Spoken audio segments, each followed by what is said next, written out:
Guys, IceWire here and welcome to another video.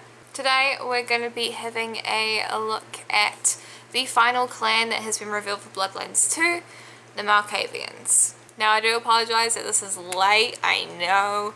I've had some things that have been going on which I will very briefly mention at the very end of this video after the clan course has wrapped up.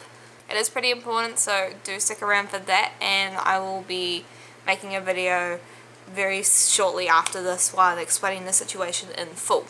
But until then, today we're talking about Malkavians, specifically the Malkavians in Bloodlines 2. We're going to be going over what makes them tick, their disciplines, it's basically everything you need to know about the Malkavians in Bloodlines 2, and whether or not they may or may not sound like the clan for you. So, without further ado, let's get right into the crash course.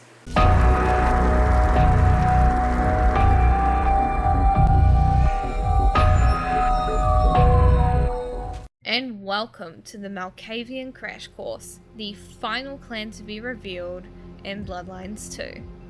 Today, I'm going to be telling you just exactly who the Malkavians are, what makes them different from the other clans, and more specifically, what their disciplines are all about. So, without further ado, let's jump right into it. The Malkavians are probably one of the most iconic clans from Bloodlines and Vampire the Masquerade in general, purely just because of their wacky and very complex and interesting backgrounds. But who are the Malkavians specifically in Bloodlines 2? What impact do they have in the story? Malkavians have been traditionally ostracized by the Seattle Kindred. While a few managed to claim territory in less desirable districts, very few have ever managed to rise to the levels of the other clans. Because of this, there is a persistent bias against the Malkavian clan that still exists into modern nights. None of the many nicknames for Clan Malkav, lunatics, jesters, visionaries, madmen, and so on, is as fitting as oracles. To be of the clan is to understand things nobody else does, and to be affected by that understanding. Among the clan, this shows itself in psychosis, depression, compulsive disorders, or unaccounted other mental illnesses. This hasn't kept the Clan of the Moon from finding a place in kindred society, however. Advisors, strategists, preachers, hunters, and yes, rulers. All Malkavians walk their very own path. So this clan is, it can be a hit or miss for people. Some people love the Malkavians. Some people find them corny and also borderline offensive in some cases to people with mental health. It all depends on your own personal opinion of the Malkavians. The Malkavians are a unique clan, just as unique as any of the other clans, but definitely with its own special twist. Speaking of twists, let's find out what exactly you can do as a Malkavian in Bloodlines 2. Along with whichever discipline you choose at the beginning of the game as a Finblood, you get 2 new disciplines as a Malkavian. You get Dementation and AUSPEX. We've covered AUSPEX before, but let's find out what Dementation does. This is the Malkavians' signature discipline, and it allows the clan members to impart an imperfect version of their psychosis onto others, with very drastic results. It has 2 active abilities, Haunt and Berserk. The first one that we'll look at is Haunt. Any vampire that uses this imparts an unseen spectre in the victim's minds. Unable to control themselves, they'll try to flee in a panic and just, yeet out of the situation. The second is Berserk, which is pretty much the polar opposite of Haunt, basically. This ability fills the vampire's targets with an uncontrollable rage, causing them to lash out at anything nearby, even the air itself, if no other targets are available. While the use of Dementation is thoroughly unsettling, it is not a Masquerade violation, so if you want to play a Malkavian and use your Dementation on some poor mortals here and there, go for it, nothing is stopping you. I'd be cringy and say we're all mad down here, but yikes, let's not go there, that's terrible. Moving on. Finally, we have AUSPEX. Now, I have covered this before, so I will sum it up as briefly as I can. Nothing stays hidden to those who gain the discipline of AUSPEX. Their senses expanding beyond the boundaries of their bodies, those kindred slip even deeper into their condition.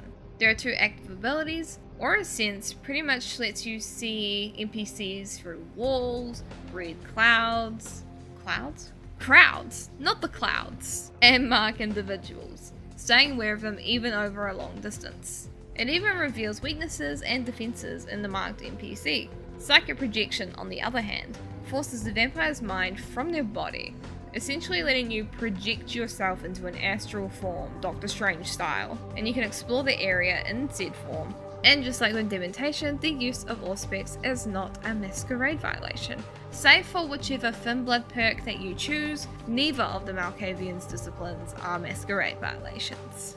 And with that, so ends the Malkavian crash course. And if you feel that this clan somehow calls to you, you relate to it, or just feel like, yes, this is the clan for me, feel free to embrace yourselves within the Malkavians.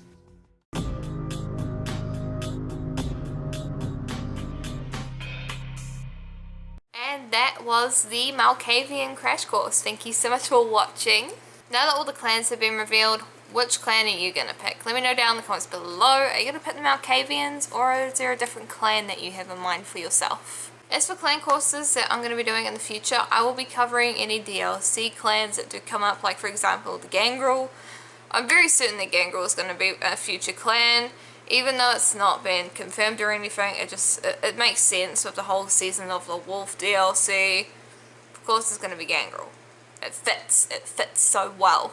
Now, as I mentioned at the start of the video, there was something important that I wanted to talk about, and I'm going to mention it very briefly because I want to go into a proper video, explain the situation in full, but to just run it down really short. As some of you know, obviously I have moved to America now, and it's been good here. It's been good. I like it here. But to stay within the country, I need to apply for adjustment of status, and if I don't do that, I will get deported. I have a very limited amount of time to do this, and both myself and my partner, due to one of his ex-roommates ditching out on us, and we're pretty broke. We don't have quite enough for the adjustment of status, so I will be linking my personal Ko-Fi down in the description below and in the pinned comment, so you can read the situation more in full and also donate even just $3 to it, because honestly we need all the help that we can get. It's been a very tough time, basically. It's why this video has been so late. Yeah, adulting. It's fun and also very stressful. Anyway, it's IceWire signing off, and I'll see you in Chevette later next time on the channel. Have a lovely day / night wherever you are in the world, and I'll see you guys next time. Bye.